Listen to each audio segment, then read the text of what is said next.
Be me 34, work in human resources, devoted my 20s to the cause.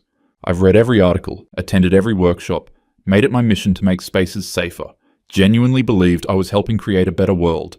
Fast forward to last Tuesday, sitting in my corner office reviewing our latest diversity metrics, feeling pretty good about the 60% female hiring rate in our department. Young guy walks in for his probation review. Tyler, 24, joined us 6 months ago. Stanford grad, impeccable resume, quiet, always apologizes for everything. Sits down and won't make eye contact. Tyler, you wanted to talk about something? He shifts uncomfortably. I need to resign. I'm sorry. Wait, what? This kid has been performing decently, no issues. Why would he quit? Can I ask why? Is someone making you uncomfortable here? He laughs, but it's hollow. No, everyone's been nice. Too nice, maybe. I don't know how to explain it. Now I'm concerned because this could be a lawsuit waiting to happen. You can tell me anything, this is a safe space. He winces at that phrase. Actually, physically winces. That's kind of the problem, he says. Everything's a safe space. Everyone's so careful around me. I feel like I'm walking on eggshells, made of other eggshells. Try to unpack this. Tyler, we pride ourselves on creating an inclusive environment where men have to apologize for existing, he interrupts, then immediately, sorry, I shouldn't have interrupted you. See? I can't stop apologizing. Feel a weird defensive anger rising. Tyler, nobody's asking you to apologize for being a man. He looks at me for the first time. Aren't you though? Last month's mandatory training was literally called Unpacking Male Privilege in the Workplace. That's not about making you apologize, it's about awareness. I'm aware, he cuts in again. I'm so fucking aware. Sorry for swearing. Sorry for... He stops himself. Do you know what it's like to second guess every single interaction? Every email I send goes through 3 drafts because I'm terrified of sounding too assertive. I let Sarah take credit for my algorithm optimization because I didn't want to seem like I was mansplaining my own work. Sarah did present that work. I remember being proud of her initiative. Feel something uncomfortable stirring in my chest. In college, he continues, I had an RA who made all the guys in our dorm attend a seminar on sexual consent that started with, let's discuss how men are socialized to be predators. I was 18. I'd never even kissed anyone, but there I was, nodding along, learning that something was fundamentally wrong with me. Want to tell him he's being dramatic, but he's not raising his voice. He just sounds tired. My little brother is 16, Tyler says. Last week he asked me if it was true that masculinity is a mental illness. Someone told him that. He believed it. He's in therapy now, not because something happened to him, but because he feels guilty about going through puberty. This is clearly an exaggeration. Has to be. Tyler, I think you're conflating criticism of toxic behaviors with what? With just being male? Because from where I'm sitting, they're treated as the same thing. He pulls out his phone, shows me his notes app. It's a list titled, Things I've Been Told Are Problematic About Me. Scroll through it, having opinions about subjects I'm knowledgeable in, mansplaining, holding doors, benevolent sexism, going to the gym, celebrating toxic masculine beauty standards, not crying during a movie, emotional unavailability, crying during a different movie, performative sensitivity, offering to help a colleague with heavy boxes, assuming women are weak, not offering to help, lack of empathy, sitting with legs apart on an empty train at 11 p.m, manspreading. The list goes on. Feel myself getting defensive. Tyler, some of these are clearly about context. I know, he almost shouts. Then quieter. Sorry, I know, that's the problem. The context is that I'm always wrong. There's always a reason why what I did was problematic. The rules change, but the conclusion stays the same. Male behavior is the problem. Try a different approach. What would you want instead? A world where men can just do whatever they want without considering others. I want a world where I'm not broken by default, he says simply. Something about the way he says it, so matter of fact, hits different than expected. I've been on dating apps for 3 years, he continues. Do you know what my bio says? Feminist, emotionally available, here to listen and learn. Do you know how many dates that's gotten me? 0. Not because women don't like those things, but because I sound like I'm apologizing for existing before we've even met. Maybe you're just not meeting the right... My roommate, Jake, he doesn't apologize for anything. Hasn't read a single article about deconstructing masculinity. Posts gym selfies. Says what he thinks. Women love him. And, before you say it, no, he's not an asshole. He's just comfortable being himself. Want to argue that Jake probably is an asshole, but don't actually know Jake. Tyler continues, I spent years becoming the kind of man I was told women wanted. Sensitive, aware, deferential, and you know what I became? Invisible. Or worse, a good friend who gets to hear about the guys they actually want to date. So, this is about dating? I ask, unable to hide my incredulity. Feel like I've found the real issue. Of course it's about not getting laid. No, he says firmly. It's about being told that everything natural to me is dangerous. I wanted to join a boxing gym, and my therapist, yes, I'm in therapy too, asked me to examine why I felt the need to express aggression. I wasn't expressing aggression, I just wanted to hit a bag and get exercise. I wanted to start a business and got lectured about masculine obsession with competition instead of collaboration. I wanted to have an opinion about politics and got told to sit back and listen because I'd had enough centuries of talking. Feel the need to interrupt. Tyler, surely you understand that historically, I'm not history. He's standing now. I didn't own slaves. I didn't prevent women from voting. I didn't write the laws or run the companies or start the wars. I'm just a guy who was born in 1999 and has spent his entire conscious life being told he's part of the problem. Sit back in my chair. This is not how I expected this meeting to go. My dad doesn't get it, Tyler says, sitting back down. He tells me to man up, but that's the thing. I don't even know what that means anymore. Every definition of manhood I was given came with a disclaimer about toxicity. So I opted out. I became nothing. I took up no space. I had no strong opinions. I was whatever I needed to be for everyone else. And it's killing me. There's silence. Can hear the office hum outside. Where will you go? I finally ask. Colorado. My uncle has a construction company. He needs guys who can frame houses and show up on time. No diversity seminars. No unpacking privilege. Just work. Feel a strange panic. You have a degree from Stanford and you're going to do construction? Yeah, he says, and he's smiling for the first time. Maybe I'll build something real instead of optimizing ad algorithms. Maybe I'll work with guys who don't apologize for having opinions. Maybe I'll remember what it feels like to just be. He gets up to leave. Pause. Tyler, wait. Turns back. Do you really think it's that bad? The messaging, I mean. Do you think we... Catch myself. Don't finish the question. But he answers anyway. Do I think you poisoned my generation? I think you tried to help and didn't realize some of us would drink the whole bottle. Leaves. Sit there for a long time. Start thinking about things I haven't let myself think about. My nephew, who's 22 and still lives at home, barely leaves his room. My friend's son, who's on his third gap year because he can't decide what he's allowed to be passionate about. The young men in our company who speak in meetings like they're constantly bracing for correction. Pull up our hiring data. Notice something I've celebrated before but feels different now. Our entry-level positions are 60% women, but our retention rate for young men under 25 is abysmal. They leave within a year, never thought to ask why. Always assumed they couldn't handle workplace equality. Start scrolling through the mandatory training modules we make new hires complete. Recognizing your privilege. Allyship in action. When your impact doesn't match your intent. All good things. All necessary, right? Think about the time I made a joke in a meeting about how nice it was to finally have some estrogen in the engineering department. Everyone laughed, except the 3 young guys who just nodded along. Would I have made a joke about finally having testosterone somewhere? Think about the motivational poster in our break room. The future is female. What does that say to the 22-year-old guy getting his coffee? Shake my head. No. This is ridiculous. Tyler is just one person. Probably an outlier. Except, start thinking about trends I've noticed but never connected. Young men checking out of higher education. Young men leaving progressive spaces. Young men going quiet in conversations about gender. Always attributed it to fragility. Wounded male egos unable to handle losing privilege. But what if, no, pull up my group chat with my book club friends. All women, all progressive, all my age. Scroll back through months of conversations. Notice how many are about the men in our lives. Brothers, sons, nephews, colleagues. Notice the words we use. Immature, lost, refusing to grow, stuck. Notice we never ask why. We just assume they're failing to adapt to a better world. Get a text from my sister. Can I call you? It's about Josh. Josh is her 19-year-old son. My nephew. The one who doesn't leave his room. Call her. He finally told me what's wrong, she says, crying. What is it? He says he doesn't know how to be. He's terrified of becoming toxic, but he doesn't know what the alternative is. He's paralyzed.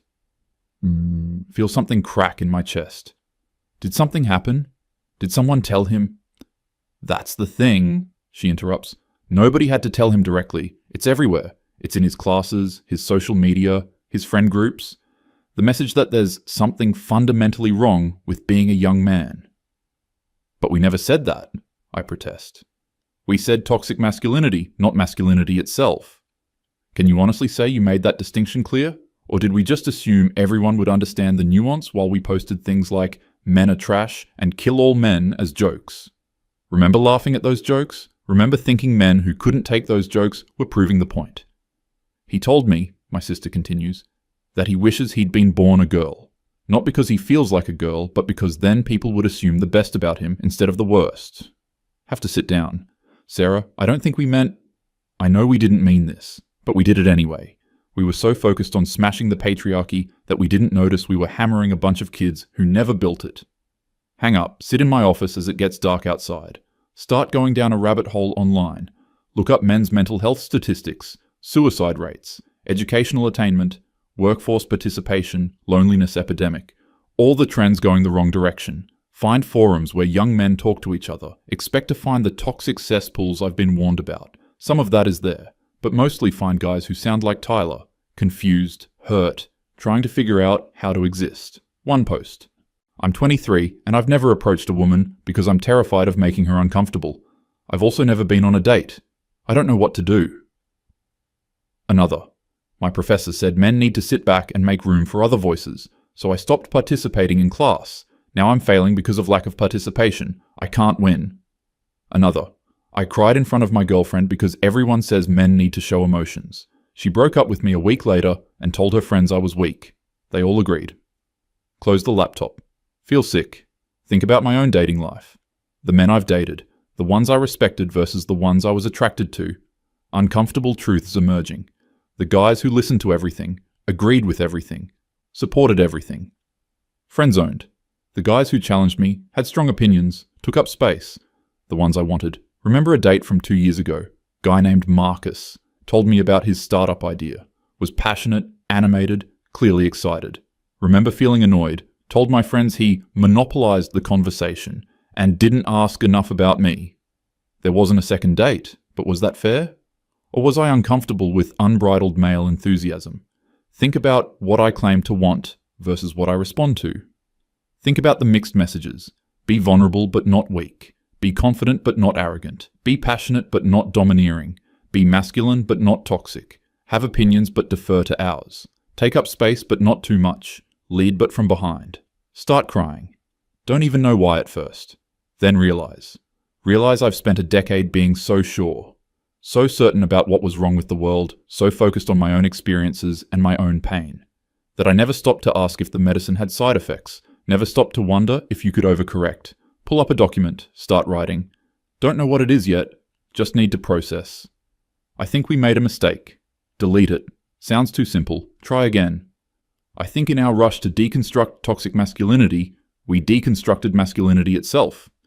Stare at that sentence. Is that true? Think about the young men I know.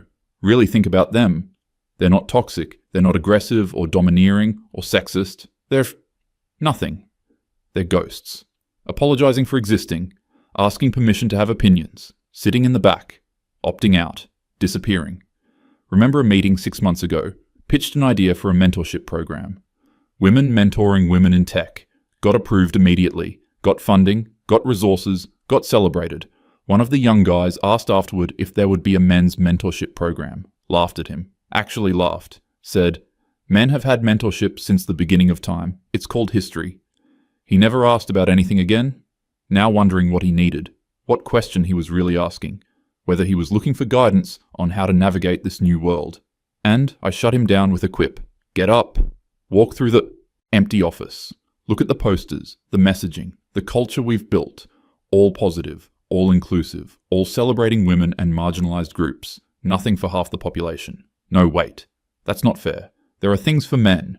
Training on what not to do, seminars on privilege, workshops on allyship, how to be better, how to take up less space, how to listen more, all framed around what's wrong with them. Nothing about what's right, nothing celebrating healthy masculine traits, courage, strength, protection, providing, building. All suspect now. All potentially toxic. Sit back down at my desk. Pull up Tyler's resignation. Haven't processed it yet. Write in the notes section. Exit interview reveals concerns about workplace culture. Employee felt unable to express masculine traits without judgment. Reported excessive self-monitoring and anxiety about basic interactions. Described feeling broken by default. Stare at what I wrote. This should be a wake-up call. But will anyone listen? Or will they say Tyler is fragile, entitled, can't handle equality? Test this theory. Send a message to the Human Resources Director's chat. Had an interesting exit interview today. Young male employee felt our inclusion training made him feel inherently problematic. Thoughts? Responses come in. Marie. Sounds like fragile masculinity, to be honest. Janet. They always think equality feels like oppression. Rebecca. Did you document this? Could be a backlash issue. Only one. David. One of 2 men in our human resources leadership. How many is this now? 4th young guy this quarter with similar feedback. Look it up. He's right. 5 actually. Never connected the dots. Respond to David. You've noticed this pattern? David. Hard not to. Can we talk tomorrow? Not comfortable discussing in group chat. Interesting. Our male human resources director doesn't feel comfortable sharing his thoughts in a chat. In human resources, the department designed for people to feel safe sharing. Next morning, meet David for coffee. He looks tired. Thanks for bringing this up, he starts. I've been trying to figure out how to raise it. Why haven't you? He laughs bitterly. Because I'm a man in human resources trying to advocate for other men. Do you know how that looks? I'd be accused of protecting the patriarchy from inside the diversity department. Want to say that's ridiculous. But is it? What are you seeing? I ask instead. He pulls out his own notes. Turns out he's been tracking this. Retention rates, exit interviews, incident reports. Young men leaving in droves. Young men reporting hostile work environment, dismissed. Young men asking for support, told to be allies instead. I had a 25-year-old breakdown in my office last month, David says. Told me he's been in therapy for 3 years trying to unlearn his masculinity. His therapist has him doing exercises to suppress his anger, his competitiveness, his sex drive. He's on antidepressants now. Says he feels nothing. We're not responsible for his therapy. Aren't we? We mandated he see someone after he got into an argument with a colleague. A normal workplace disagreement. But he's male, she's female, so we sent him to sensitivity training and required therapy. Remember that incident, sided with the woman automatically. Standard protocol. What do you think we should do? I ask. David looks at me like I've offered him water in a desert. I think we should start by admitting there's a problem. I think we should ask ourselves if our policies are equitable or punitive. I think we should consider that maybe, just maybe, we've overcorrected. That word again. Overcorrected. Spend the rest of the day thinking. Looking at things differently. See Marcus, 26, eating lunch alone. Always eats alone. Never speaks in meetings unless directly asked. Always looks exhausted. Used to think he was antisocial. Now wondering if he's just tired of walking on eggshells. See the women in the office. Laughing. Taking up space. Confident. This is good. This is what we wanted. But did it have to come at the cost of the men being diminished? Is equality a zero-sum game? Have operated under the assumption it is, that men need to shrink for women to grow. But looking around, maybe everyone just ends up smaller. Go home. Can't stop thinking. Pull up my old blog. Haven't posted in years. Used to write about feminism, equality, social justice. Read my old posts. So angry, so certain, so focused on everything wrong with men. Find a post from 2016. Why we need to destroy masculinity to save men. 3,000 shares. Hundreds of comments agreeing. Scroll through them. Women celebrating. Some men agreeing enthusiastically. Wonder what happened to those men. Wonder if they're like Tyler now. Or my nephew. Or the guy who broke down in David's office. Start writing a new post. Title it, I think we made a mistake. Write for hours. Everything I've been thinking. The pattern I've noticed. The young men checking out. The overcorrection. The inability to distinguish between toxic masculinity and masculinity. The mixed messages. The assumption that male is default wrong. Write about Tyler. About my nephew. About the statistics. About the forums full of lost young men. Right. We were so focused on our own pain that we became inflictors of pain. Right. We wanted to be seen, and in our urgency made half the population invisible. Right. We said we wanted equality, but celebrated when men failed. Right until 3 a.m. Read it over. It's honest. It's vulnerable. It's probably career suicide. Hover over the publish button. Think about what will happen. The accusations of betraying feminism, the claims I'm protecting patriarchy, the people who will say I'm just seeking male approval. Think about Tyler moving to Colorado, about my nephew in his room, about the young men disappearing into silence, about the question couldn't finish asking Tyler, do you really think we poisoned an entire generation of men?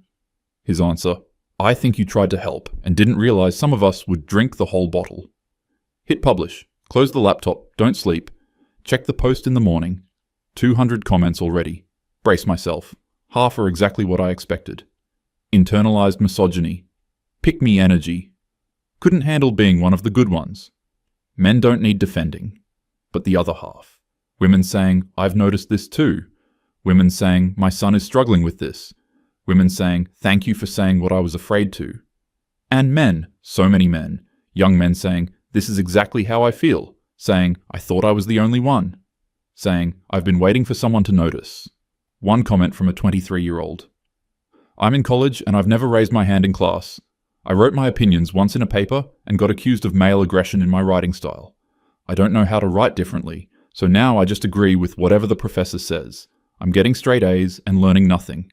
I'm so tired of being afraid. Read that 3 times. Feel something breaking and building at the same time. Get a call from my boss. We need to talk about your blog post. Here it comes. Walk to her office, prepared for termination. She closes the door, looks at me for a long moment. My son is 28, she finally says. He hasn't dated in 5 years. He's terrified of women, not because he's been abused, but because he's been told his entire adult life that male sexuality is predatory. He's paralyzed. Wasn't expecting this. I've been a feminist my entire life, she continues. I marched, I fought.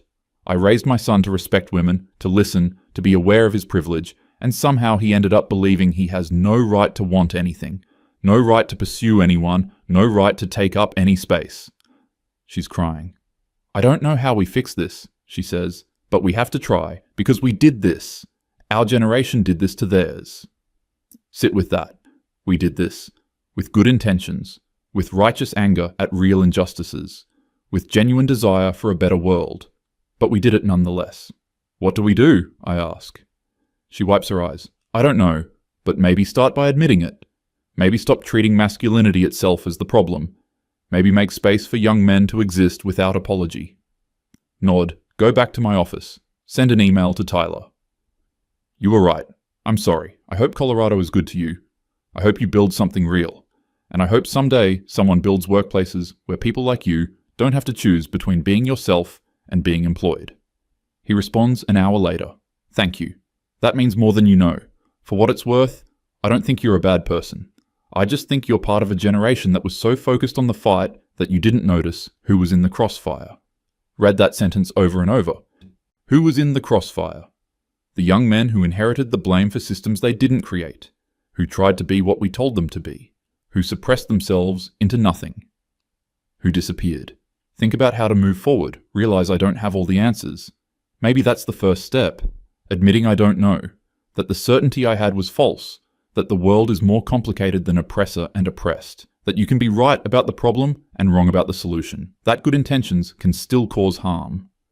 Look at the photo on my desk. Me at the Women's March in 2017. Holding a sign. So sure I was on the right side of history. Still believe in equality. Still believe in justice. But maybe the way forward isn't making anyone smaller. It's making the space bigger. For everyone. Including the young men we forgot to consider. Including Tyler. Including my nephew. Including the ones who are quiet now. Who opted out. Who checked out. Who gave up. Sit back in my chair. Long day ahead. Long road ahead. But at least now I can see it. The question Tyler couldn't quite ask. The one I couldn't quite answer. Did we poison an entire generation of men? Don't know if poison is the right word, but we hurt them in trying to heal ourselves. We hurt them.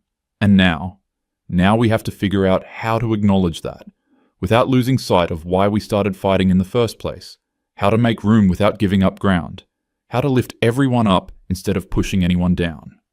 Don't have the answers, but at least I'm finally asking the right questions. At least I'm finally looking. At least I'm finally seeing the young men who've been invisible. It's a start. It has to be.